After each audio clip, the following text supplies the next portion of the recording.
Selamu alaikum, hoxha ban me falë sunetin e sabajt në shtëpi, kurse farzin në xhami. Aleikum selam wa rahmatullah. Po, kjo është e lejuar nëse ke mundësi në aspektin kohor. Pra nëse imami, bashkë me xhamatin, presin, masi ti rezani sabajt, presin disa minuta, që ti me mujt me falë sunetin në shtëpi, pasaj marrë në xhami me falë farzin. Nëse falë sunetin e sabajt në shtëpi, është ma sevap se sa me falë në xhami. Pra ta kemi parasysh rregullin, sunetet është ma sevap me i falë në shtëpi, të gjitha sunetet. Por nga pamundësia me i falë në shtëpi, neve detyrohemi me i falë në xhami. S'ka problem edhe nëse falë në xhami, inshallah taala, kur fan problemi s'ka. Por nëse mundemi me i falë, atëherë kjo do të ishte në sevap ma e vlefshme se sa në shtëpi.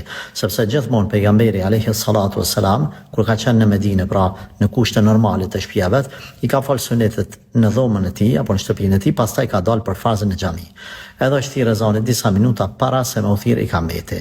Pra apo më mirë me thënë ikameti është vënu disa minuta, kështu që njerëzit në përgjithësi kanë falë sunetet në shtëpi.